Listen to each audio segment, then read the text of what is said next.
thanks for talking to me today. Can I just ask you to introduce yourself? Yeah, my name's Elspeth Aspinall, and I'm a GP in Grampian, and one of the roles I have is the primary care cancer lead. We're covering head and neck and thyroid cancers today. Can you tell me what the key changes in the guidelines are?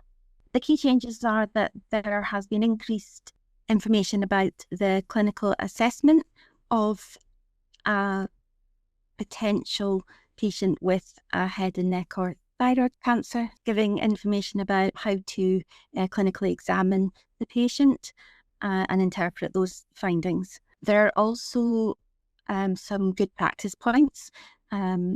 These include the clustering of symptoms that increase the positive predictive value as opposed to one symptom on its own. The PPV of hoarseness alone is 2.7%, and that is the highest PPV of a single symptom. However, clustering of the symptoms, in particular with things like persistent unilateral throat pain, which radiates to the ear, have been known to increase the positive predictive value to over the 3% threshold. There's also information about the role of dental practitioners, as they are key in the diagnosis of head and neck cancers, in particular oral lesions, and there is a recognition that dental practitioners require access to urgent suspected cancer referral pathways.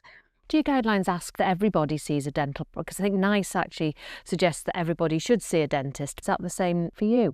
If a primary care clinician examines a lesion within the mouth, whether it be a colour change or a swelling, I think if it's clearly suspicious, if it's firm, if it's progressive, if there's permanent red or red and white colour changes, for example, in duration of the oral mucosa, these are quite clear-cut warning symptoms. However, if there is a lesion that is potentially benign and there's uncertainty, then it does state that there is a role for a second opinion from a dental practitioner.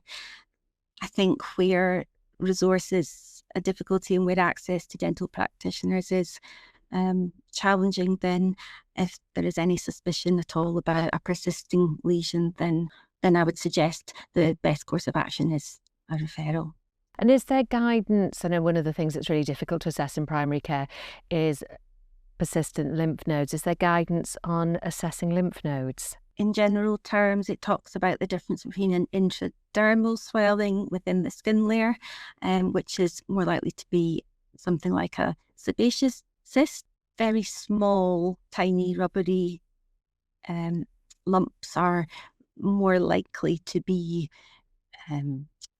a benign reactive lymph node. What I found particularly interesting was the location of the lymph nodes. They specifically mentioned that behind or posterior to the sternocleidomastoid, a lump there is more likely to be a benign or reactive lymph node. And I understand that there's quite a lot of emphasis in these guidelines on risk factors. Yes, there is.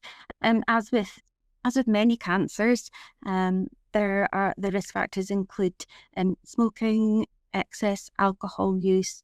Unfortunately, socioeconomic deprivation is well known across many cancers as being an increased risk factor. Poor nutrition and older age also are risk factors. One thing I haven't mentioned is, in addition to smoking, it's advisable to ask about chewing of tobacco.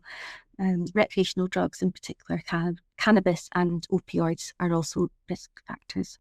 And presumably as well, there's an increased incidence of HPV-driven head and neck cancers in younger patients. Yes, it does mention a slightly changing profile. Whilst older age is an independent risk factor, there is a caveat for HPV and that virus being more common in younger people, and in younger people with oral pharyngeal cancers, HPV is likely to be the risk factor there. Some of the symptoms of head and neck cancer overlap with other cancers. Is there guidance on which pathway clinicians should use? Yes, with hoarseness, there is overlap with the lung and pleural pathway, because the recurrent laryngeal nerve can be involved in lung cancer. So if in doubt, refer to the section on lung and pleural cancers. And I think we've also mentioned that referral to a dentist may be appropriate, if an appropriate pathway if in doubt about the nature of a swelling.